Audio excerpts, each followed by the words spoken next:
Hello, everyone. We are at 7 o'clock, so I think we'll just get started here with our fantastic webinar for tonight. Thank you all for joining us this evening. The BC Epilepsy Society and the I'm a Voice for Epilepsy Awareness campaign are proud to be putting on this webinar and educating, empowering, and supporting people living with epilepsy in BC for over 60 years. My name is Christine Jameson, and I will be your moderator for tonight's webinar on CBD and epilepsy. You may know me as Miss British Columbia 2018 or Miss Canada 2019. I'm also very lucky to work with the BC Epilepsy Society as an impact speaker. Tonight's webinar will focus on the current research behind CBD or Cannabidiol, how CBD can be used as a treatment option for epilepsy, and what is known about CBD and its side effects.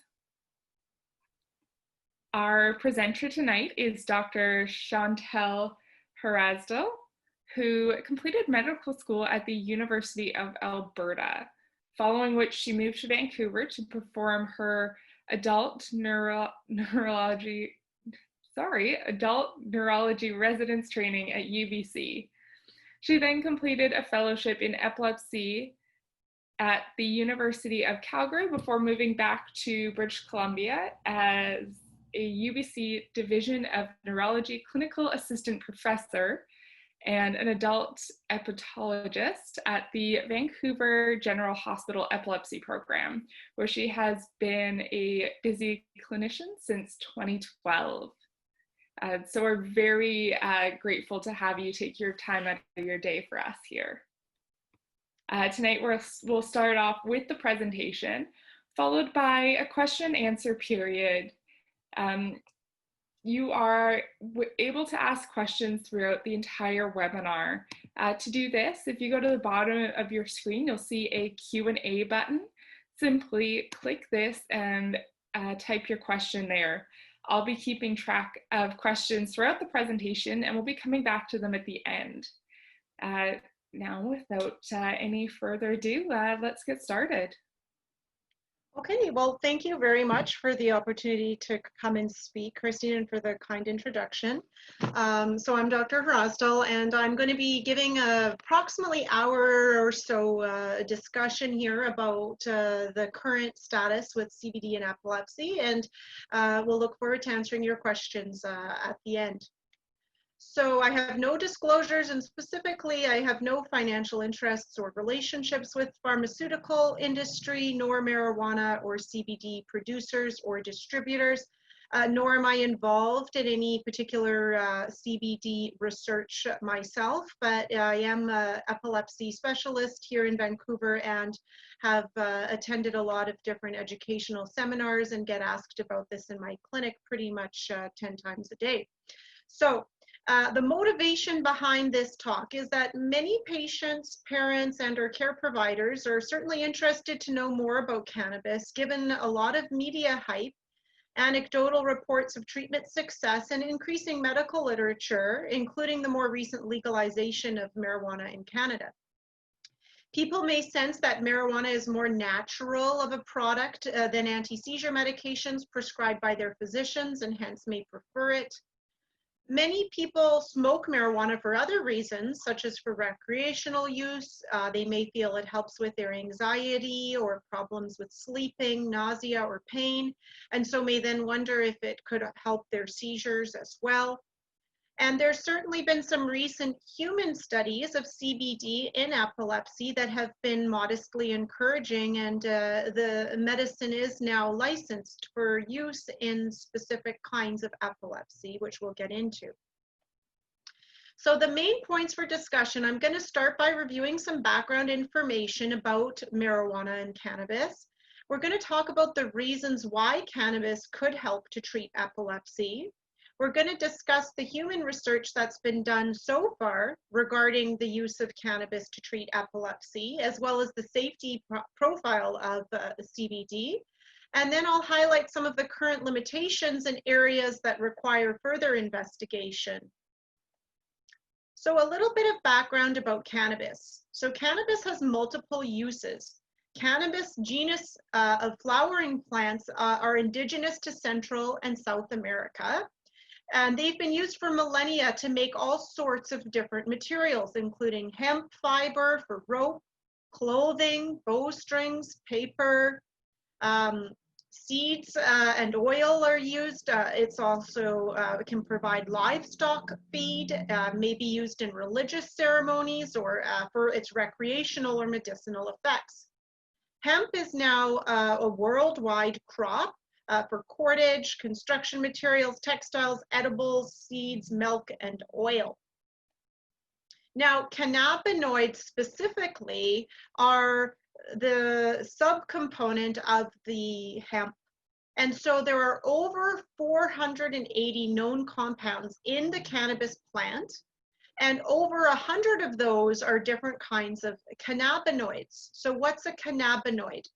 A cannabinoid is a chemical compound which acts on the cannabidiol receptor or the CB receptor in the body.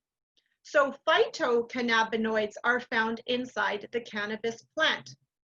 Endocannabinoids are produced naturally in the body of humans or animals.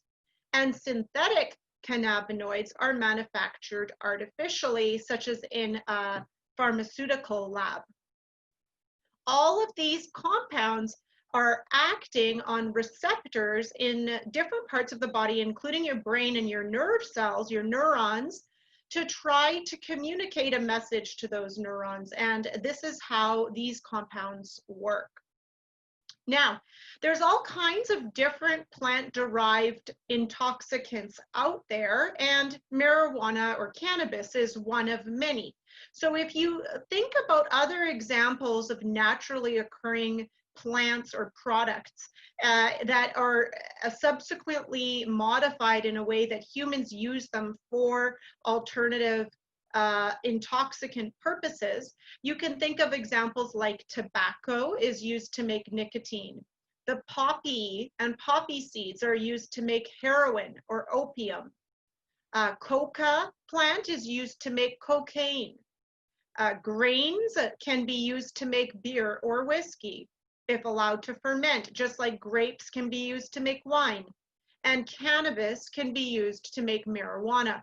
So just keep in mind the semantics here. When we're talking about cannabis, we're talking about the plant, and it can be used for all kinds of purposes, but the marijuana is the way that humans are able to use this plant for other purposes as it pertains to ingesting or inhaling the substance to have an effect. There are two major neuroactive components of the cannabis plant.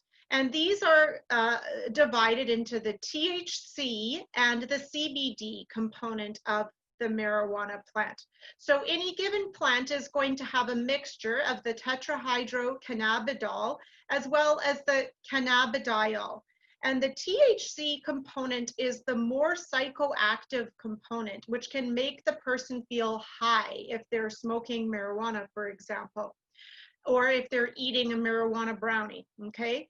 The CBD component is a non-psychoactive component, which does not tend to cause a person to feel high or loopy or euphoric, but it is the more sedating component of the CBD, of the cannabis plant. Now, there's two main species of different cannabis out there. There's cannabis sativa, which has a higher THC to CBD ratio, and that's the one traditionally used in medical preparations. It has more psychoactive properties, but may have more benefit for things like pain. And then there's the cannabis indica. Indica, this strain, the leaf looks different. It has a higher CBD than THC ratio. This kind of product is usually more sedating, and as we're going to discuss, is more desirable in terms of isolating CBD for potential usage to treat seizures. Now, cannabis has a long medicinal history. It's been around since 2,700 years before Christ in China, and this is the symbol for CBD, in fact. In medieval times, it was used by Islamic physicians, and in Western medicine, it's been used since the 1800s. Then it went for a period of hiatus where it wasn't really mentioned much in medical texts throughout the 17th and early 20th century. THC and CBD structures were later elucidated in 1963 to 4, and most research then focused on the THC component of the marijuana leaf for about 30 years. Focus has only more recently gone into the CBD in the last few years, and we'll talk about this further. So you can see there's all these different preparations of cannabis out there. You can intake cannabis by smoking it, by having it vaporized. Some people are using it as an edible or as an extract. And the point being here that there's different ways to ingest the product, but the different ways of ingestion have different pharmacokinetics, different ways that they're absorbed, different concentrations, and different potential benefits and or side effects. Now, medicinal cannabis use has the best evidence currently in certain medical conditions, including painful HIV-associated nerve damage if it's smoked. Chronic pain is an indication where nabilone has been studied, which is a synthetic cannabis product. Chemo-induced nausea and vomiting in cancer patients, there is an indication to use nabilone. Spasticity in multiple sclerosis patients has been benefited from what's called Sativex, which is a kind of a spray that is a mixture of both CBD and THC. And we also know that refractory seizures in certain severe epilepsies may also benefit from CBD specifically, which I'll get into. So why might these cannabinoids be used to treat epilepsy? So I apologize in advance if some of these slides are a little bit, too much detail, but I wanted to highlight a few main points. Now we know that the THC works different than the CBD. So I'm going to start by talking about THC. So THC binds to cell membrane receptors, and these are those cannabinoid type 1 and type 2 or CB1 and CB2 receptors that I mentioned earlier. And we know that those receptors occur naturally in humans, either in the brain, if it's a CB1 receptor, or in the immune system and your hematopoietic or your blood cells. And so here's a diagram that shows you that these are the different receptors you have. CB1 is a light blue, CB2 is a blue that's darker. And so the CB1 receptors in your brain are often inside the neurons in the brain. And then the CB2 receptors can be found in different organs of the body, especially your immune system and your blood cells. Now we know that there's different kinds of substances that will activate these receptors. Remember, we make our own cannabinoids that our body will react to our own cannabinoids with these receptors. But if you take in exogenous THC from, say, smoking marijuana, that will activate these receptors in the human body. Now, what does that do how does that work? Well, in the brain, we know that the CB1 receptors are found on inhibitory neurons in the brain, which cause a decrease in excitation and a decrease in, for example, seizure activity. And they're also found in excitatory neurons in the brain that cause more excitation and more seizures, for example. We know that when the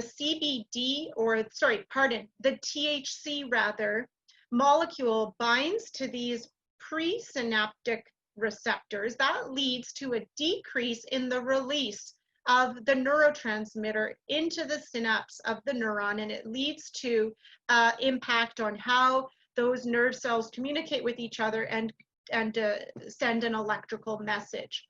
And so when THC binds and it decreases the release of inhibitory signals, then less inhibition means more excitation. And in fact, it seems like THC may be a proconvulsant in in animal models. Whereas the mechanisms of CBD are different. CBD does not act on these CB1 or CB2 receptors. And that's probably why when you just take CBD by itself, it doesn't tend to have psychoactive properties or make you feel high or loopy. This the CBD interacts with many different endocannabinoid signaling systems. So remember, those endocannabinoids are what we naturally release in our body. And this drug is felt to have multiple targets. There's different mechanisms that are hypothesized, including affecting how calcium is released intracellularly. As well, there may be anti-inflammatory effects of CBD, and it inhibits adenosine, which is a neurotransmitter that's an inhibitory one, and it inhibits the uptake of that neurotransmitter. So basically, again, by inhibiting inhibition, you can get some excitation. But in this case, it's inhibiting the reuptake of the transmitter. So it's basically keeping more inhibitory neurotransmitter in your synapse, which is a positive effect in terms of decreasing the likelihood of seizures. So CBD can enhance or diminish the effects of THC when the two are used together, and vice versa. And this is complex. It's a whole field, and I'm not a basic neuroscience expert in this, but I'm trying to just emphasize for you, if you take nothing else home, understand that there is very good basic science, neurophysiology evidence as to why the CBD compound works. Now, subsequent to this background information being acquired, we've been doing preclinical animal models looking at seizures and epilepsy. And over the years, you can see these are just some examples of different compounds that have been studied. And there's some sort of the THC or the CBD compound or a version of it, and different animals of different kinds of seizures. And you can see that this says efficacy. So yes is why and no is no. So a lot of these trials in animal models have showed that there's good rationale for the fact that CBD should help with seizures. There's a few trials though where it didn't help. And this is, however, the background research that led to subsequent studies in humans. So to summarize what I've said so far, remember that from the animal studies that we've got, we know that CBD is more of the good properties, and it's an anticonvulsant type property in the marijuana leaf. And we have over 20 animal models of epilepsy that have showed no proconvulsant properties, meaning it does not cause seizures, CBD, okay? Whereas THC activates those CB1 receptors that I mentioned, especially in the brain, and that actually acts as a proconvulsant, or at least it lowers seizure threshold and makes seizures more likely to occur. So the THC is unlikely to yield therapeutic benefits in epilepsy. Now, I think you can appreciate that when lots of people use marijuana, they may just smoke the marijuana leaf ground up, or they may do an edible marijuana product where they're getting a mix of the THC and the CBD. So you can see how if you have the two compounds mixed together at different ratios, it makes it very difficult to study this. And those early studies where people are just using mixed up mixtures of CBD and THC are very difficult to interpret, because it's important to isolate out the different compounds and look at the ratios between the two. So to briefly go into the pharmacology of the cannabidiol, there's different ways you can get the product, as we mentioned before. Sometimes this is inhaled, aerosolized or vaporized, and this can reach peak plasma concentrations in your blood in under 10 minutes. If you take the substance orally, it's best taken as an oil in order to best absorb into the GI tract, but it's quite variable absorption when you eat the cannabidiol, and it's estimated that only 6% actually is properly available and bioavailable after oral intake. The oil certainly helps, and that's why a lot of the CBD products are in fact oils, as we'll discuss. You could alternatively spray or use a lozenge in order to get the properties of the substance, and that's what Sativex spray is marketed as. It's used in patients with multiple sclerosis for spasticity. And there are also transdermal or skin patches, but these aren't practical because what happens is the product can accumulate in the skin, and it's also quite able to be stored in fat stores, and that does not allow for reliable distribution of the medication. So because of that high fat solubility, it will rapidly distribute in the brain, because the brain is in fact a bunch of fat cells, to be honest, around the neurons. Adipose tissue, which means fatty stores, if you have excess adipose tissue, or in certain other organs as well. Now, people can have accumulation of the product in their system over time, especially if they're overweight and have a lot of adipose tissue where the drug may stay stored. Now, the metabolism of the medication is by the liver, and it's by the cytochrome P450 enzyme system. This is the same system that metabolizes other medications that a lot of people take for varying other medical conditions, including anti-seizure medicines.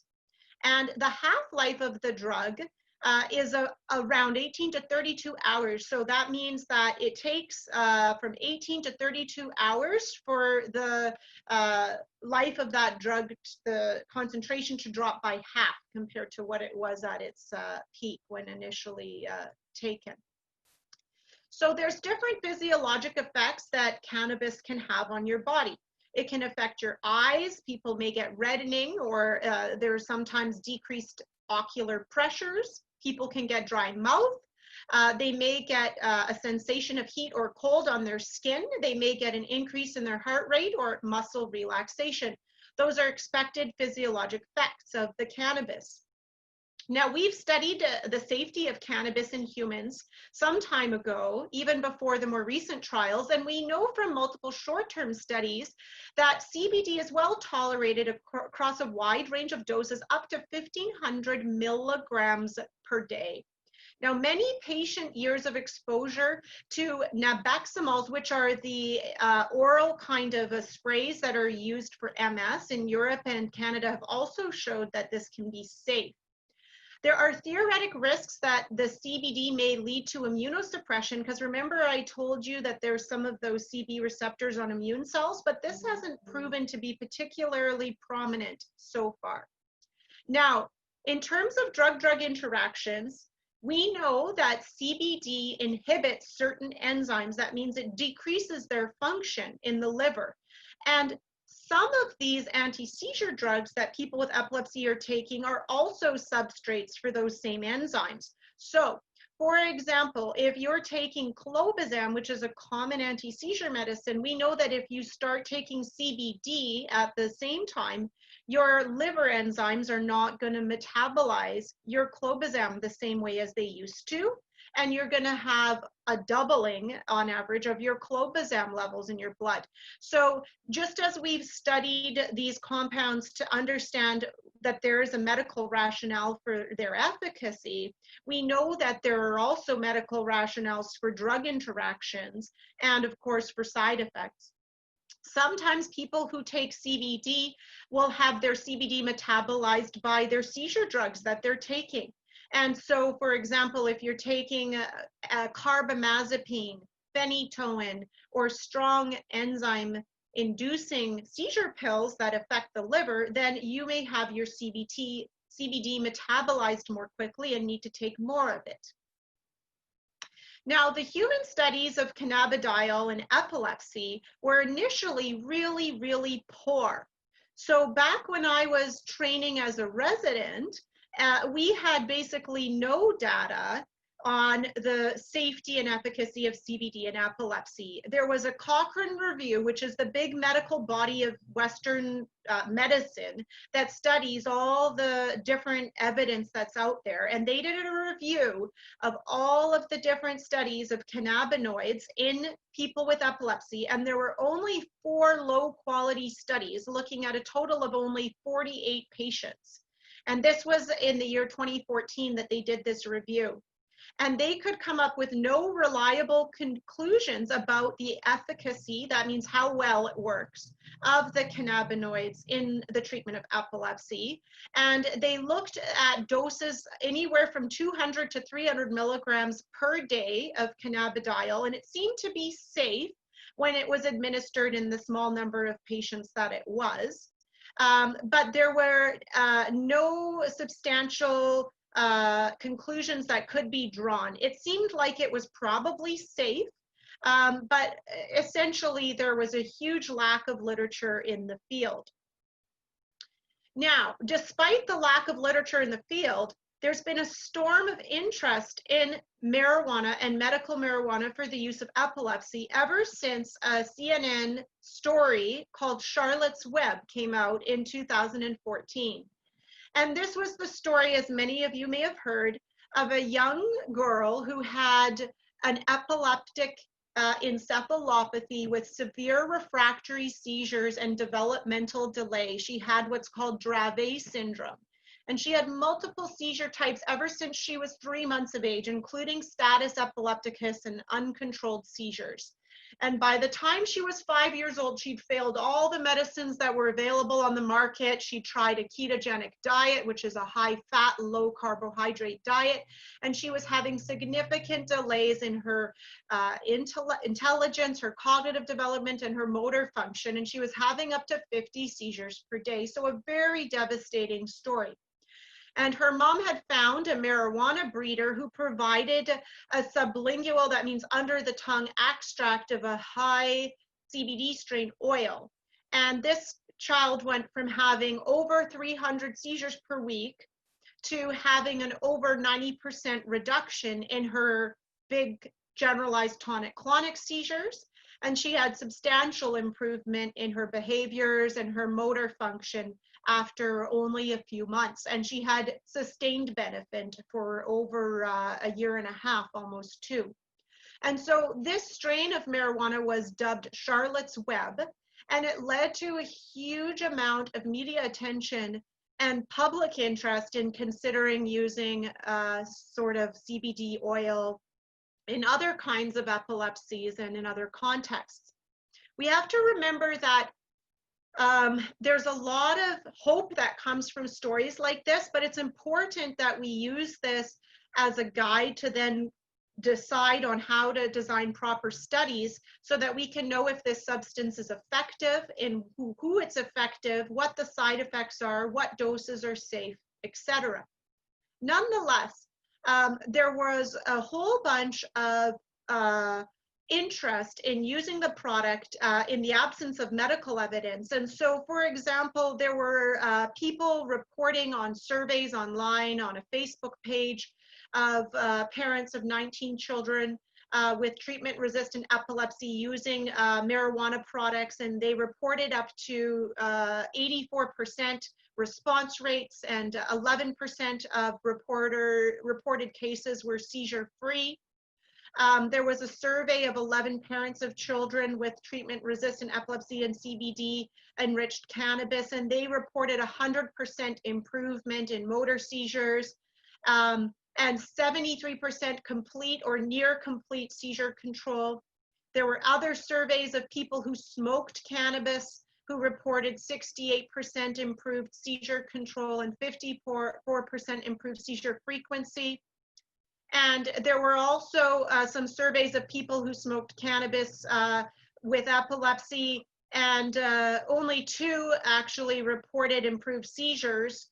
7 people who used to smoke reported worsening of seizures. And so this started to show that there was a lot of variation in these self-reports. And this is very flawed information for people to work on, because there's going to be all kinds of reporting bias. People are going to often report the success stories and not necessarily when things don't go well. And of course, we know it doesn't make any sense that 100% of 11 children treated would have an improvement in their seizures from this product without teasing out other factors like placebo effect.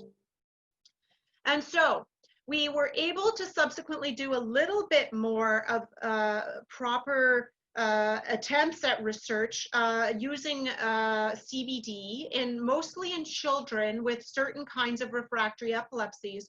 But remember, at this point, CBD is still not legal. It's an illegal substance, and it does make it a real challenge to study this for obvious reasons. And so this is a summary of the different CBD research that was initially done in humans with epilepsy.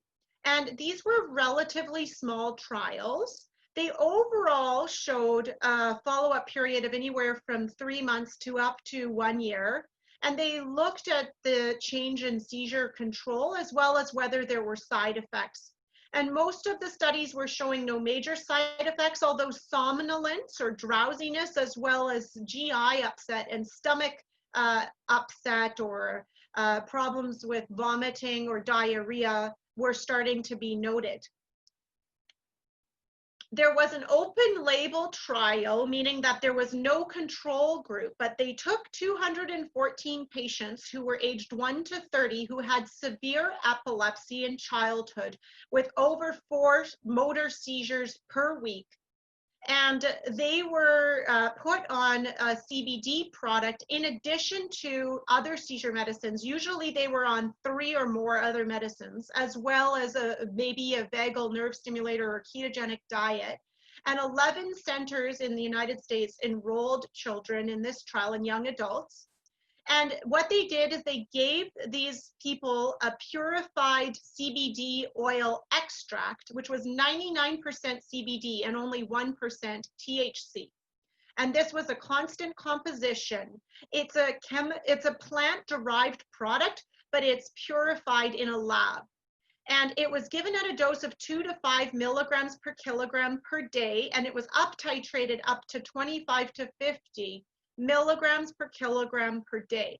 Now, this is a substantially high dose. If you think about a 50 kilogram, even a small woman at 50 kilograms, that's 2.5 grams of marijuana, of CBD a day. So you have to consider that because when people are using it commercially, they're often using lower doses of CBD. In each case, they found adverse events in about 80% of these patients. Somnolence was prominent in 1 out of 4, decreased appetite in 1 out of 5, diarrhea in 1 out of 5, fatigue in 13%, and more convulsions in 11%. Now, serious adverse events were rare, and they were noted in 12% of patients, and this could include status epilepticus or abnormal liver function tests. Now, remember, there's no control group. We don't know what the rates of adverse events are in the people who are just having the same severe epilepsies and aren't being enrolled in this trial. And so it's not to say that it's the compound, the cannabidiol, that's causing status epilepticus, but just to highlight that there's a sick group of patients here that has very high risk for poor seizure control. Now, 5% in the trial stopped the treatment because of the adverse effects, meaning the other patients stayed on it and were able to tolerate these adverse events, often in the form of drowsiness or decreased appetite. As you recognize, these are similar side effects that you may get with other prescribed anti-seizure medications. Now, the open label trial extension shows that after 3 months, there was a median reduction of motor seizures by 36.5%. So about 1 out of every 3 patients had a reduction in their seizures, but there's no control group to compare to. People who were taking clobazam, which is an anti-seizure medicine commonly used in this population, had much more substantial seizure reduction, over 50% seizure reduction. But we've since learned that that's probably because the CBD increases clobazam levels in blood by twofold. So it's probable that some of the benefit of the CBD in these trials is because the CBD is interacting with other anti-seizure medicines and the doses of those medicines may go up. There were 7% of all participants who were free from motor seizures in the last 4 weeks of the study, and only 2% were free from all seizure types, okay? So if we go back, we're looking at a total of 214 patients, and we had 2% seizure free. And so we have to frame realistic expectations for what this substance might do for these very severe children and young adults with refractory epilepsy. But there is some promise that there's evidence that there is some benefit here, but we need a control group to compare. We don't know what the outcomes would have been in people if they were taking a sugar pill. And other studies have showed that the sugar pill or placebo rates in this population are very high, up to 20% in children and 10 to 15% in adults. And there's also higher placebo rates expected because there's been so much enthusiasm and excitement and media hype. So it's important to control for these factors, and sure enough, eventually we've been able to do that. We were able to do a few other studies that I'm just going to quickly go through to show you that there was another trial of CBD in about 50 patients with treatment-resistant epilepsy using the same Epidiolex product at a dose of 50 milligrams per kilogram. And these patients had a statistically significant benefit with over 50% seizure reduction in 56% of adults. So that was another encouraging trial, but we don't have a control group to compare to. Tuberous sclerosis complex is another kind of group of patients with severe epilepsy. It's a genetic condition. And there was a study looking at 18 people over 3 months on that same dose of Epidiolex.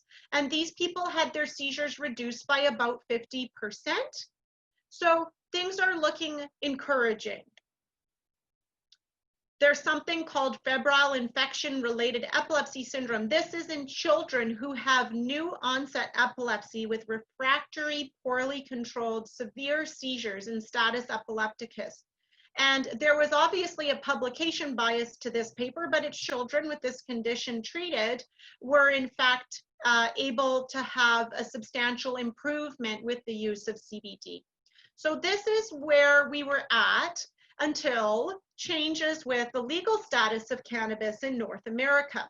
And so, as you may be aware, initially, a lot of the research and the excitement around CBD was in the United States and Colorado. And this is a map of the United States showing you which states are allowing marijuana for which reasons. So recreational marijuana is in green, medicinal cannabis is in yellow, Cannabidiol is in this teal color, and then no legal use is in gray.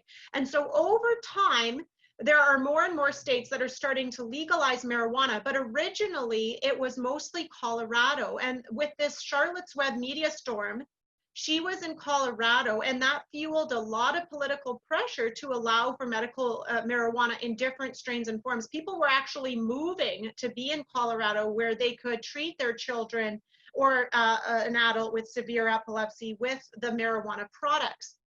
And because of this unprecedented layperson-driven movement, I think social media and technology, internet has had a huge part to play in that.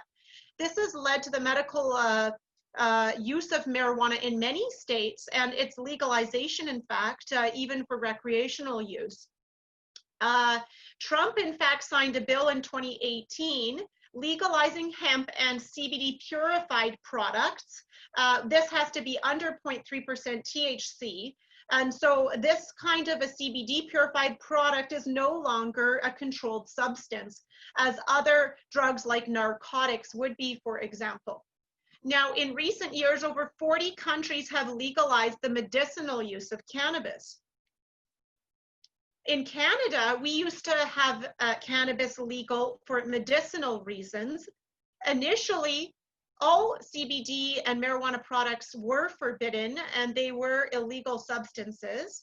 But over time, Canada has had different regulations, including the marijuana for medical purposes regulations, and then the access to cannabis for medical purposes regulations. And these predated the more recent changes that the Liberal government legalized marijuana in the summer of 2018. But the way it used to be, people who had a physician indication to use cannabis for medical purposes could get cannabis from a producer that was licensed by Health Canada, or they could get a license to grow a certain small amount of cannabis for their own medical use. At that time, it was important to emphasize that dried marijuana was not being approved as a drug or medicine in Canada, but the government did not, and they did not endorse its use, but the courts required that people who could benefit from it for medicinal reasons had reasonable legal ways to access it. So that was the stance up until June of 2018, when marijuana became legal for both medicinal but also recreational purposes in Canada. And thereafter, under BC's provincial cannabis laws, adults 19 or older are legally allowed to purchase cannabis from government-run stores or licensed private retailers, as well as British Columbia government-run online stores. And if you go to the website, you can see there's a nice little app that you can find your local British Columbia government approved online marijuana store near you, and you can look that up. I just showed you for all of BC, but if you look in Vancouver, there's over 24 of these dispensaries that are just the British Columbia government run stores. So there's a lot of options out there. Now, many different dispensaries produce and disperse and sell the product in very many different forms, and you have to understand it's being dispersed and used for all sorts of different reasons, including for recreational use, to help pain, to help sleep, to help nausea, and of course, in some cases, people are purchasing this with the view to potentially help their epilepsy and seizure control. Now, up until just the last couple of years, we had no good evidence, as I was just telling you, that these CBD products are effective in epilepsy with good randomized controlled trials. But we've had some recent improvement in our CBD research, and that does, I think, temporally correlate with the agent being more easy to access and more easy to study. So while there was little to no significant effects of cannabis in reducing seizures in those initial studies, remember, we were mixing up CBD and THC, and they weren't well-designed studies. They were low numbers of patients, and they weren't going to give us the numbers we needed to show benefit. More recent studies have studied more than 100 patients in a population, and they've showed that CBD can result in a significant reduction in seizure frequency. There are adverse effects of CBD, although overall these adverse effects seem to be pretty minor and benign. Some concerning effects like elevation in liver enzymes seem to improve if the CBD is reduced. In most of the trials, you have to keep in mind that CBD is added to other anti-epileptic medication. Therefore, we still have to learn whether CBD alone is an adequate anti-seizure medicine, or if it rather potentiates the traditional anti-epileptic medications and works with them so that they offer a better effect. Future trials may evaluate how CBD works in treating seizures due to specific causes. For example, post-traumatic seizures or post-stroke seizures or certain genetic causes for seizures. But right now, it's been studied in a few very specific severe epilepsy syndromes. The first randomized controlled trial was published in 2018, and it was looking at people who had Lennox-Gastaut Syndrome, which is a severe epilepsy of childhood associated with intellectual disability and multiple seizure types. more than one type of generalized seizure had to be occurring for at least 6 months in order for people to be enrolled in this study. And they had to have at least 2 drop seizures per week. A lot of these patients will collapse and fall with their seizures. And so they were studying a very severe group of people. And people with Lennox-Gastaut syndrome tend not to have complete response to our conventional anti-seizure medicines, even when they take many drugs at a time. So this group of patients had already failed at least 2 anti-seizure medicines, and they looked at 171 patients, and they gave them 20 milligrams per kilogram of the CBD oil, this Epidiolex, or they got a sugar pill, and they were blinded, and their doctors were blinded, and nobody knew which treatment they had. And we found that 44% of people with the CBD had a change from baseline in their monthly drop seizures, whereas 22% in the sugar pill group had a change. So when you compare the two, that means that there's a 22% difference or relative benefit to taking CBD compared to a sugar pill when you add it to your other seizure medicines and you have Lennox-Gastaut syndrome. Now, there were higher rates of adverse events in people taking CBD versus the sugar pill, but there's not a major difference. When you do the math, there's a 17% increase in side effects or adverse events in the CBD compared to placebo group. However, there were more serious adverse events in the CBD group compared to the placebo or sugar pill group, with about a 20% difference. So of course, this is a drug and it's gonna have side effects. No surprises here, but at least the side effects weren't fatal or highly concerning. Then there was a trial done in the New England Journal of Medicine. Now, this is the major medical journal, period, that everybody reads. And so this was a big pivotal trial in 2017 of 120 children aged 2 to 18 with refractory epilepsy and what's called Dravet syndrome, which is a different type of refractory epilepsy that tends not to respond to the seizure medicines and is due to a genetic sodium channel mutation. The children got the same dose of 20 milligrams per kilogram of CBD versus a sugar pill, and they were treated for 14 weeks. And it was found that the CBD decreased convulsive seizures by about 20% compared to the placebo group.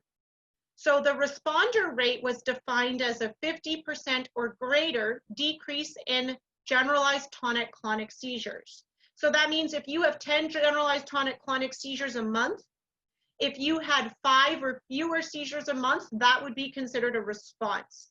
And there was a rate of 43% response in CBD versus 27% response in the sugar pill, showing a 16% difference. There were 3 patients, 5%, that were seizure-free with the CBD, and nobody in the placebo group was seizure-free. So, you know, this can get you thinking about Charlotte's Web in that case, and I do think there are some patients who benefit dramatically from the CBD. But the majority of patients on this product do not achieve seizure freedom. The global impression of change, improvement, as rated by caregivers, was 62% in CBD versus 34% in placebo, and that includes things like the patient's alertness and mood and overall well-being. So there was an approximate 28% better result with the CBD. However, 75% of people on CBD reported as adverse events. So this included sedation, diarrhea, vomiting, decreased appetite, fatigue, somnolence. We have to keep in mind that this study was sponsored by the industry that produces Epidiolex, and one of the involved physicians holds patents in the sale of this product. So that's a bit of a conflict of interest we have to keep in mind. But this is by far the best quality data that we've had with CBD and epilepsy, and it shows strong rationale for use of this agent in certain populations. Lastly, we've just had a randomized double-blind placebo-controlled trial of around 150 patients who were having tuberous sclerosis complex and were treated with Epidiolex, same product. And they had significantly greater reduction in their seizures as well, compared to the people who got the sugar pill. And that effect was seen at 8 weeks, and it was consistent throughout a 4-month follow-up period. So all of this, if you pool the studies, there's been a review of, you take all the patients from the different studies and you put them together, we've got about 550 patients with Lennox-Gastaut and Dravet syndrome. And we've seen that there's about a 37% significant change in seizure control, improvement in seizure frequency in the CBD group compared to 21% in the placebo group. So this is a 16% difference, okay? So if you have 100 patients, 16 will have, or you know, that's approximately the benefit that we're looking at. It's not 100%. It's encouraging, but it's also not the new miracle drug and cure for epilepsy in most of these cases. Of course, the side effects did lead to withdrawal from the medication and continuing on the treatment in 11% of patients on the CBD versus 2.6 on the sugar pill. Although the other 89% of patients were able to tolerate and stay on the CBD for the trials that have been done so far. So here we are in the year 2020, and sure enough, we have cannabidiol on our list of all the different anti-seizure medicines that have been studied and are now licensed for use as anti-seizure drugs. And so there's old drugs, you'll see phenytoin, carbamazepine around since the 1940s and 60s. And then over recent years, we're discovering more and more medicines. You may see medicines in here that you're taking or that you have taken before. And now cannabidiol is the new kid on the block. So Epidiolex is the trade name for the FDA, the US Food and Drug Administration approved drug that's produced by the pharmaceutical industry as a purified CBD compound. 99% CBD, very low or trace THC components. It is a plant-derived product, but it's actually regulated and it's held to high standards, just like all the other anti-seizure medicines that we prescribe, so that people are getting the right amount of drug with every dose.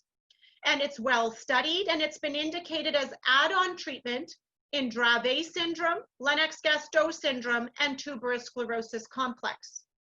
When it was first approved in 2018, it was a controlled substance, but now that's changed and it's no longer a controlled substance, and it can be prescribed without a triplicate pad or without any red tape, and it's completely legal anywhere in the United States.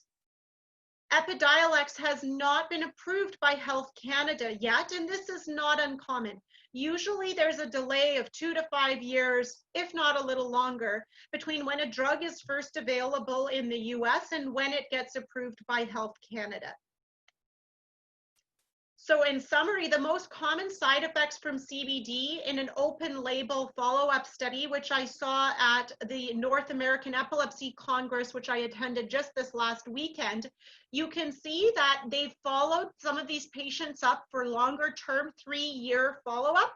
And the high dose CBD, the main side effect is drowsiness in about 20% of patients, okay? But reduced appetite and diarrhea is also about 1 out of 5. So you have to keep that in mind, that those would be the common side effects from this medication.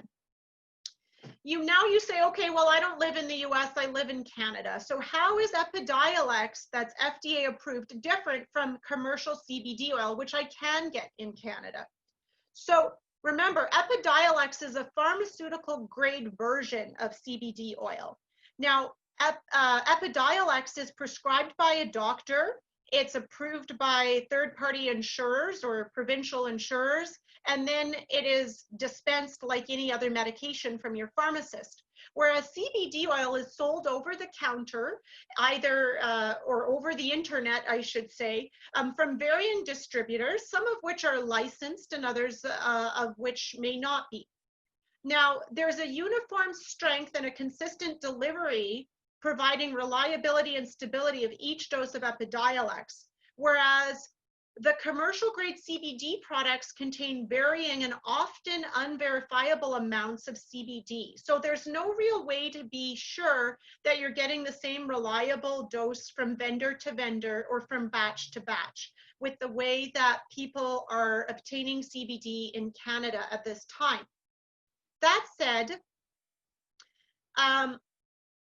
you have to keep in mind that for CBD oil not purchased in a medical cannabis dispensary, the lack of manufacturing safety oversight does mean that there's no way to be sure that other chemicals, such as, say, pesticides, are not being incorporated into these products. And so when you're weighing the risks and benefits of using a CBD oil here in Canada, you have to look at those benefits that I showed you, approximately 15 or up to 20% relative improvement in seizure control compared to sugar pill, with the potential risks of having fluctuations in your dose or not being able to be guaranteed that the product you're obtaining is safe and without other compounds. Now, if you go to the BC government or the Canada, Health Canada approved dispensaries, that means that they've undergone some oversight, and it's unlikely that you're getting pesticides or fentanyl mixed in, okay, with your CBD product, but it's not held to the same standards and regulation that the pharmaceutical industry is in terms of being able to ensure that there's the same exact amount of milligrams in any given product that you obtain. And of course, the THC formulations carry very different risks than the CBD, which I've mostly been talking about. So the safety and the efficacy of THC, either alone or in various ratios with CBD, remains to be defined in people with epilepsy. THC has been associated with increased risks of psychosis, which is delusions, hallucinations, and schizophrenia in both teens and young adults. And marijuana use in pregnancy, for example, has been associated with increased risks of preterm labor and low birth weight. We don't know about the long-term negative cognitive effects of marijuana in children born to mothers and even fathers who have been using marijuana in the year prior to conception and during pregnancy. And so we have to keep in mind that while these substances, like smoking marijuana or using a marijuana leaf or using a marijuana product that's been made up into an oil, might seem like a natural and safe and easy, low-risk option, you have to be aware that there are risks, especially with the THC, that haven't been well studied yet. And of course, smoking marijuana may one day be looked back at like smoking tobacco. Who knows? It takes decades of follow-up before we start to learn about some of these potential longer-term effects, not only on the person taking the medication, but also a fetus if planning a pregnancy or even preconception. Cautions regarding medical cannabis is that if you're using medical cannabis as a person with epilepsy, please inform your physician that you're doing so. This should be something that you're comfortable to discuss in open dialogue. And this is because there is a high chance of drug-drug interactions. And if your specialist is making adjustments to your seizure medicines and you're also adjusting your marijuana at the same time, you can imagine how that generates difficulties in establishing the cause of an improvement or a decline in seizure control or side effects. I would warn you that I have undoubtedly seen marijuana withdrawal seizures. I see a lot of people who smoke marijuana and they have to come into hospital for varying reasons, including maybe they're having bad seizures. And when they come into hospital, they can't smoke marijuana anymore. And this is definitely an entity, just like people can get alcohol withdrawal seizures. I've seen marijuana withdrawal seizures, and I think this has yet to be well described in the literature, but I'd caution you that if you are using marijuana in any form, that it isn't something you should just stop cold turkey, because there is a potential risk for withdrawal seizures, just like our anti-seizure medicines, and it would be advisable that you do some sort of a wean. recent study results cannot be extrapolated to people who have milder forms of epilepsy or to people who are taking marijuana or CBD as an isolated product, who are taking it as a mix with THC and not as an isolated product, I should say. People who are otherwise not taking other anti-seizure medicines and using marijuana alone, we don't yet know if that's effective as a form of anti-seizure drug. And so that carries significant implications with things like driving and whatnot. If you are having a known diagnosis of epilepsy and you choose not to use conventional anti-seizure medicines, we don't yet have the data we need to show that marijuana would be a substitute to conventional medications and be equally efficacious. So in summary, what do we know about cannabidiol in epilepsy? I've talked your ear off for nearly an hour, and here are my take-home messages. What we do know is that the brain has these CBD1 receptors where the THC acts. What we don't know is the exact mechanism of action of CBD. We think there are multiple mechanisms, but it's yet to be fully elucidated. What we do know is that purified CBD is a compound with promise in epilepsy, and which has in fact showed some specific indications for use. However, we don't know the effects of CBD in combination with THC, such as if you're smoking a marijuana leaf or taking an edible or a compound that's mixed. CBD has been associated with modest short-term improvement in seizure control in the trials that have been done so far. We don't yet know the longer-lasting effects of CBD on seizure control. Those with severe refractory epilepsies like Dravet or Lennox-Gastaut may derive benefit from add-on CBD to their other medications. What we don't know is whether there's any benefit of the CBD as a monotherapy by itself, or if it's used in other forms of epilepsy, such as somebody who has a generalized epilepsy syndrome or who has acquired epilepsy from a brain trauma or a stroke or something like this. What we do know is that Epidiolex is now an FDA-approved treatment for certain epilepsies, and it is being prescribed by physicians in the US as well as in Europe and other parts of the world. What we don't know is whether commercially available CBD products are equally safe and effective, and we don't yet know when Epidiolex may be available in Canada. So on that note, I'd like to open the floor to questions, and we'll go from there. Thank you for your attention. Awesome. Thank you so much. That was a very informative presentation. Just a reminder to everyone, if you did have questions, simply type them into the Q&A box at the bottom of your screen. I'm just looking at what we've had come in, and we've been able to answer some of it through your presentation. But how do you know sort of a proper dosage with CBD? Well, as I explained, the proper dosage in Epidiolex has been established to be ideally 20 milligrams per kilogram. However, my experience is that, number one, I don't prescribe CBD oil because I can't be confident that I know what my patients are getting in that CBD oil. However, there are some physicians who are licensed to practice medicine in Canada, in BC, who do have more expertise and comfort in some of these products. And so they're going to be helping some of my patients who are interested in trying this in better understanding what doses to use. A lot of people in my practice have been put on a CBD oil where there's a ratio of about 1 milligram of THC to every 25 milligrams of CBD.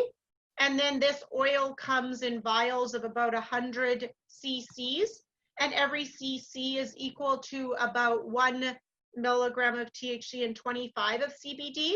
So my patients may go up slowly by about a half of a ml of this product or even a quarter of a ml of this product twice daily.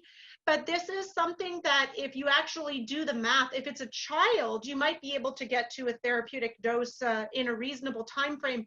But adults need quite substantial doses of this CBD oil in order to get to doses equivalent to what's being used in the trials with Epidiolex. And we have to keep in mind the cost factor, right? Because this is a more expensive product when you're buying a CBD oil from a medical dispensary than if you're just buying some marijuana leaves for recreational use. And so we have to keep cost in mind as well. The other thing I keep in mind when dosing the CBD is that it depends what other medicines the person is taking. So if the person is taking clobazam, then I may go up slowly on the CBD oil, knowing their clobazam levels are also going to go up and they might get especially drowsy. I might bring down the clobazam as their CBD is going up.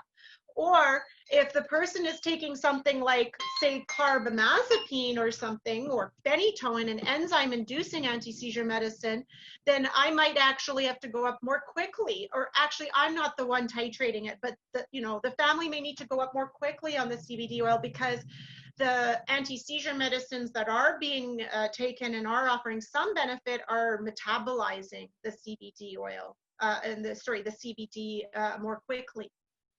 But generally speaking, dose increases are made on an approximate weekly basis in the absence of changing other medications so as to attribute side effects, mostly sedation or stomach upset, to the drug as opposed to something else. Awesome. Thank you. I believe that you touched on this. So someone who is taking an anti-epileptic drug, they could also take CBD as a treatment option? Absolutely. Most all people who are using CBD oil for seizure control, in my opinion, should be using it as an add-on to another conventional anti-seizure medicine.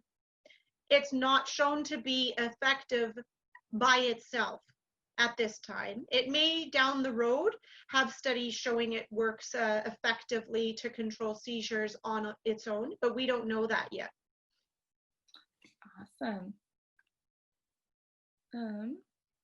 There's a lot of questions here about sort of what interacts with CBD products. Is there maybe a resource that you could recommend for people, or is there somewhere to find if certain medication? Because, well, you can ask your pharmacist to look up on their drug interaction checkers at the pharmacy for Epidiolex, Cannabidiol, and the drugs that you take, because that's where we've got stuff studied with the trials that have been done so far with Epidiolex.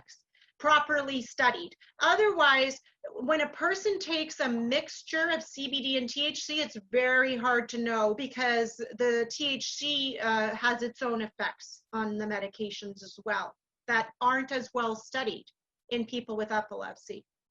But there's not a website that I'm aware of that a patient would go to look this up. I think that would be more appropriately asked of your physician if you have a neurologist prescribing your anti-seizure medicines and or your pharmacist. Perfect. And that's some great advice. Everyone's prescriptions and how they treat their epilepsy is very different. So I think it's important to remember to always talk to your primary caregiver if you're ever looking at adding something such as CBD or something like that. Looking at Epidiolex, do you know a timeline for it within Canada? I think you said 2 to 3 years.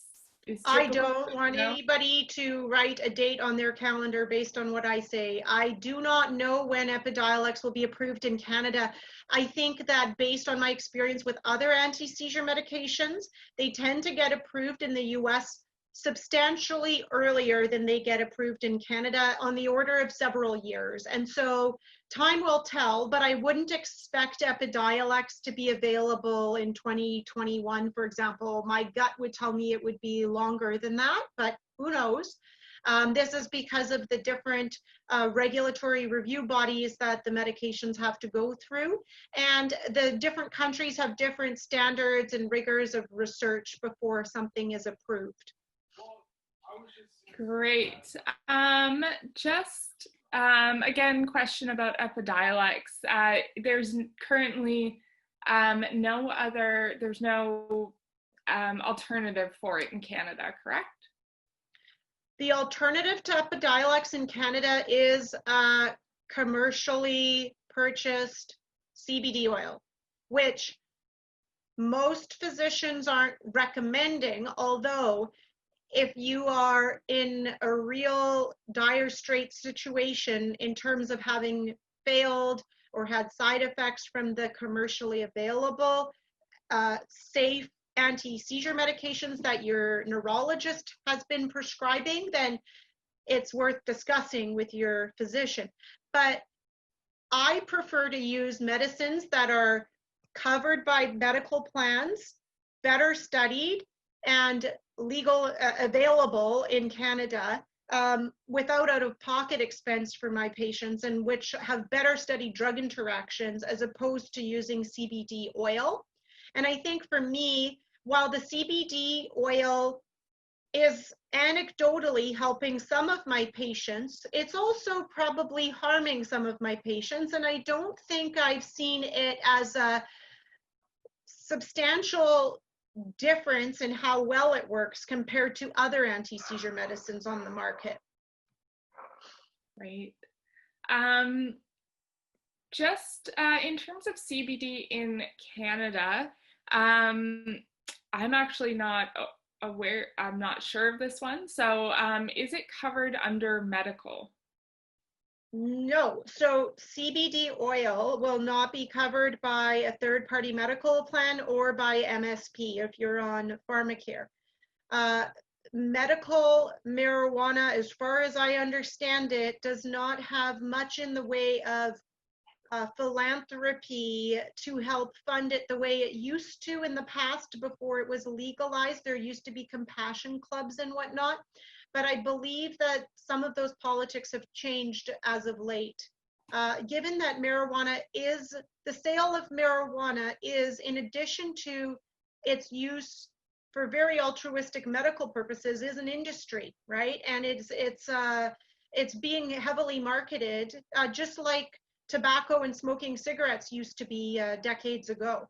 And so we just have to be conscious of those biases in how we receive information. So I have one last question, and that is if you know the cost of Epidiolex in the US. I looked that up. It's very expensive. So you pay for it by the 100 milliliter vials. And I remembered trying to calculate this out. It really depends on the size of the person using the product and the dose, but we're looking at many hundreds, if not thousands a month. And that's typical when you're looking at a brand new drug on the market, right? And that's why we have drug plans that help to cover these things, or we have pharmacare, where if you can't afford your medications, then your physician can apply for you to have your medicines covered. So if you're on some of the newer anti-seizure medicines these days on the market, things like Aptium, things like Brivlera, things like Fycompa, these drugs are very expensive, and so is Epidiolex.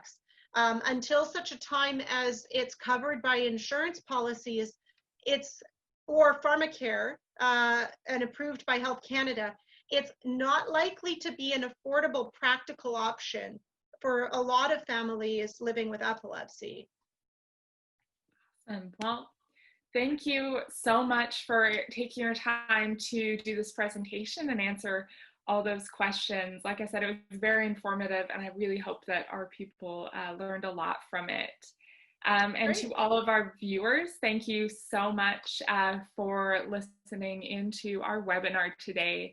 Just a reminder that if you do have any questions moving forward, feel free to send us an email at info@bcepilepsy.com, or you can always reach us at our office by telephone during normal work hours, and that's 604-875-6704.